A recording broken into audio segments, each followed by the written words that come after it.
Hello everyone. Before we start today's video, if you could all do me a solid and lightly tap the like button, perhaps share the video about and leave a comment. If you are not subscribed, subscribe as well. It would greatly help this channel. Thank you very much.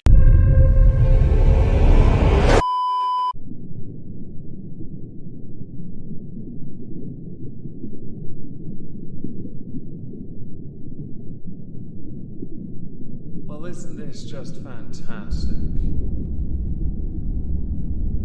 Captain's log. Subdates 220721.3. Dip, potato chip. We're back on the Arcadia and are assessing the situation with Ralph. Somewhat amusingly, Amberlyn Reed tried to run off. She managed 12 steps because she really is a dainty girl. Hello everyone, welcome to the exhibition of stupid people. Today we're going to start with teabagging. If you don't know what teabagging is in the context of computer gaming, I'm going to now give you a definition. If in a video game you defeat somebody and their lifeless corpse is in front of you, you simply crouch down over them, and that is teabagging. I learnt this from somebody I used to play 7 Days to Die with, but we would say dip, potato chip, and we would crouch multiple times over that person's face, because we really wanted to be sure they got the taste right. Teabagging is, to some, as bad as sexual assault, according to more recent articles.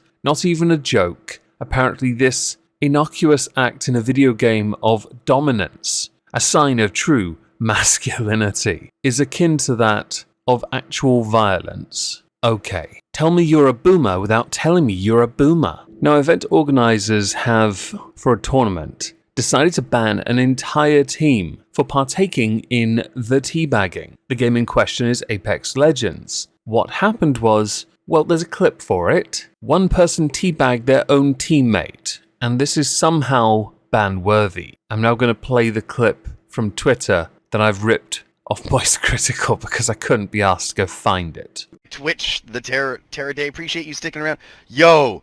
Okay, Dilly is, Crazy Penguins is disqualified. I'm not taking that at all. Oh, he went over to the dead body that they just killed and he went teabagged on the fucking death box. Absolutely not. Will not tolerate that. Literally goes in fucking out of his way to jump on a death box to teabag it. Don't think so. I have a fucking pen and pad. Yeah, so we're here to create a safe space for all gamers, everybody, and that kind of stuff will not be tolerated. They're trying to say that was his own teammate. Yeah, they're saying that he teabagged his own teammate. So it doesn't matter, folks. Like, when you're in a tournament, you're in a professional tournament. You can't be doing it. And something people need to really understand. Yeah, so like you can't do that. Just like I'm telling you're going to tell me teabagging my own teammate is toxic. All right, so then this is where we're going to shut the lobby down at this point because I'm not going to get into that one because absolutely it is. Unfortunately, yes, disqualified because yes, you cannot do that, folks. Sportsmanship, right? You cannot go and teabag your own teammates in any organized sports. So why would you come into an organized tournament and go and do something like that? So no, you cannot teabag your own teammates, or anybody for that matter.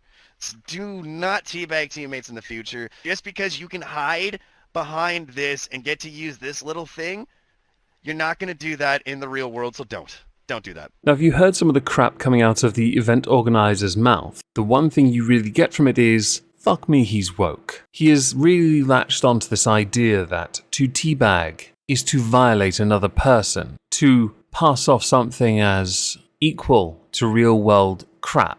You are a control freak who really struggles to legitimize a point based on crouching, which is what it is. You have then, even upon finding out that they are teammates, said, nah, my tournament, my rules, and I will not suffer the sexual violence and necrophilia in my tournament. You might lose some fans for this. Other tournaments have been going on, and as Moist Critical himself has pointed out, teabagging is going to happen. This is not a big point. People aren't going to rage over it because it is part of the game. What this really tells us about you, the event organizer, is you suck at video games because you've been teabagged too many times. You didn't learn to get good. Now, the event organizer for the Apex Predator tournament has put out a 2-page statement doubling down on this. And I want to read all of it to you because you're going to love this. So as everyone is aware by now, we banned an Apex Predator that goes by Dilly. Sadly, The facts of the situation have 100% been altered to suit the creator's needs for the narrative he needed to start a riot on social media. Having said this,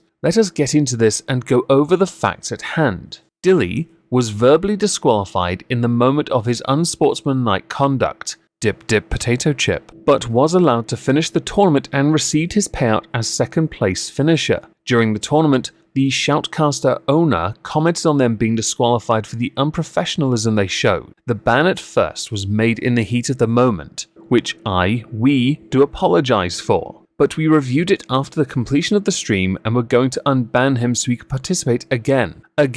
Dilly and his team were left to play the tournament out and received their prize winnings at the end. Dilly was never actually given a formal ban, just a heat of the moment verbal one that could have easily been retracted had Dilly appealed the ban and provided any proof whatsoever.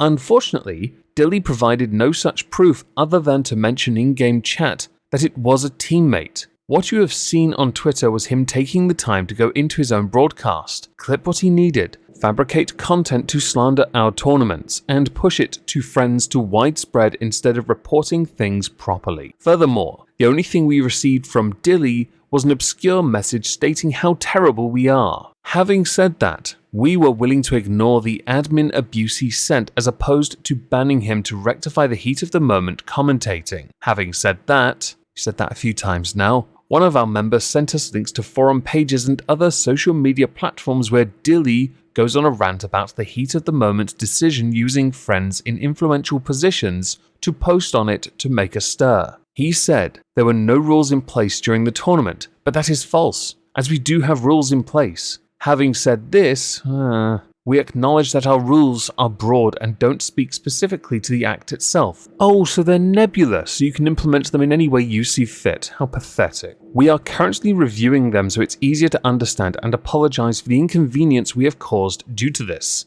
The ban, however, went from his unsportsmanlike conduct to his permanent ban due to his actions of trying to start a hate slander campaign against Fate Legion. His friend, who is an influencer on Twitter, Jake Lucky, decided to get involved and asked everyone passive-aggressively to come to join our community Discord and speak to us on the subject. Jake Lucky even goes so far as to drop the owner's in-game name and other social media platforms for people to send what turned into hate and death messages. Speaking of misinformation and facts, let us dive into them, shall we? As it stands, here was the old writing on the rules, as well as our space. We aim to strive to provide sportsmanship-based competitive gaming, which stands as a pillar of our business. So in our space description alone, it is implied that we are a space that believes in good sportsmanship, which sportsmanship is defined as fair and generous behavior or treatment of others, especially in a sports contest. By no means in any way, shape or form is crouching up and down repetitively on any enemy or friend any kind of sportsmanship. Hard disagree. Furthermore, it is not about the players themselves, but the viewers watching the contest. Well, we have to set an example for the children.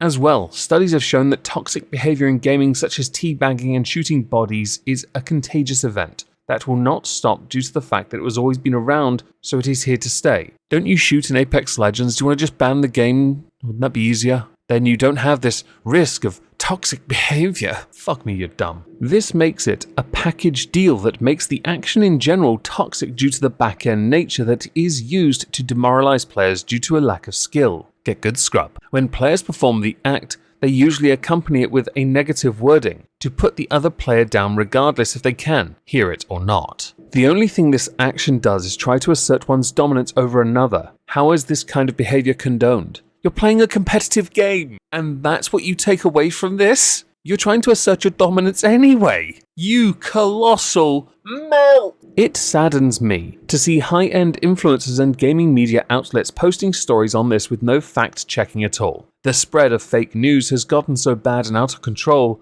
that Jake Lucky and Dilly are now being attacked for being the ones to ban, when in fact it was not. To clarify, Dilly and Jake Lucky have nothing to do with Fate Legion and the tournaments we organize and host. They just posted misinformation to the point they are now seeing backlash for their own posts about us. So no, they did not have anything to do with Dilly's ban. The reason it has taken us so long to release a statement was due to the fact of the riot these two started, with the sad reality that this post was made about an hour after the tournament. So instead of taking the clip he made for Twitter and submitting it as proof, he decided to take it to social media instead to have the people fight his appeal for him. To clarify to all, we are brand new to tournament organising, which we started about 3 months ago. We here at Fate Legion are not perfect, but strive to do our best to give a quality service within the entertainment and gaming industry. So to the accusations that we are some big tournament host currently is false, and that I, the owner, or Fate Legion members, have any power or authority to ban players from Apex Legends tournaments or games that are not hosted by Fate Legion is false, or that sexual assault or even thought about it in the ban is false. At this point, Dilly and Jake Lucky have broken EA user agreement in Chapter 6 Rules Conduct blah blah blah blah blah, all for the purpose of showcasing a heated remark that was not set in stone and is proven with their finished participation within the small Fate Legion tournament in question, as well as paid in full their earnings for the podium finish. This is the reality of the situation at hand. Blah blah blah blah blah blah blah blah blah blah blah. You know what makes players feel really safe at tournaments? When your rules are so vague that they can't actually play. Or when you start to espouse ideas that run contradictory to the game they're playing. The whole point of a competition is to assert your dominance. Some people win and win badly. Some people lose and lose badly. There are always going to be a winner and there's always going to be a loser. In this case, many losers. The main one though is you guys, because you doubled down on your ban crap. You played victim and argued safe space. How embarrassing. Oh, and to justify under the guise of heat of the moment ban, you're still banned. You still issued the ban. You did that. Your heat of the moment remark was picked up and you ran with it. You used it under the guise of sportsmanship. I can't think of anything more sportsmanlike than someone teabagging his own teammate, really.